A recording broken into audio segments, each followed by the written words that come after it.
Hello అండి, welcome to Divya's food recipes. ఈరోజటి వీడియోలో రెసిపీ వచ్చేసి బెల్లంతో పరమాన్నం ఎలా ప్రిపేర్ చేసుకోవాలో చూపించబోతున్నాను. ఈ శ్రావణ మాసంలో వరలక్ష్మి అమ్మవారి ముందు ఈ పరమాన్నం నైవేద్యంగా చేసి పెట్టండి. ఇప్పుడు ప్రాసెస్ చూసేద్దాం.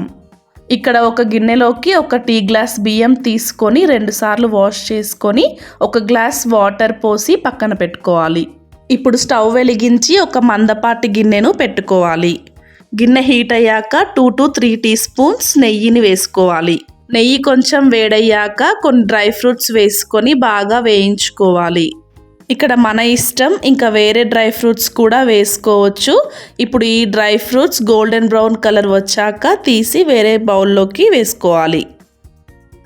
అలాగే కొన్ని కిస్మిస్ కూడా వేసుకొని వేయించుకోవాలి.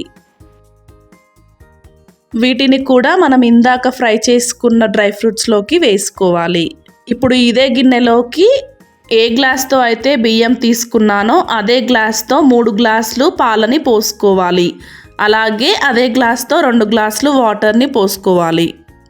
పాలు కొంచెం మరిగిన తర్వాత ముందుగా కడిగి పెట్టుకున్న బియ్యం వేసుకోవాలి. ఇప్పుడు ఒకసారి కలుపుకొని మూతని పెట్టుకోవాలి. 5 to 10 మినిట్స్ లో ఫ్లేమ్లో ఉడికించుకోవాలి. చూసారు కదా, ఆల్మోస్ట్ దగ్గర పడింది. ఇప్పుడు మళ్ళీ ఒకసారి కలుపుకొని అన్నం ఉడికిందో లేదో చెక్ చేసుకోవాలి. అన్నం ఉడికిందండి. ఇప్పుడు స్టవ్ ఆఫ్ చేసుకొని పావుబాజీ మ్యాషర్తోని ఒకసారి మొత్తం మెత్తగా చేసుకోవాలి. ఇలా మెత్తగా ఉంటేనే పరమాన్నం టేస్ట్ బాగుంటుంది. ఇప్పుడు ఈ రైస్ని పక్కన పెట్టుకొని స్టవ్ వెలిగించి మరొక గిన్నెను పెట్టుకోవాలి. నేను ఇక్కడ 1 కప్ వరకు బెల్లం తీసుకుంటున్నాను. ఇక్కడ నేను చేసిన క్వాంటిటీకి 1 కప్ బెల్లం సరిపోతుంది.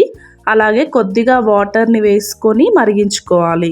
బెల్లం మొత్తం కరిగి ఒక పొంగు రాగానే స్టవ్ ఆఫ్ చేసుకోవాలి. ఇప్పుడు మనం ముందుగా ఉడికించి పెట్టుకున్న రైస్ని స్టవ్ పైన పెట్టుకొని బెల్లం పాకాన్ని స్ట్రెయిన్ చేసుకోవాలి.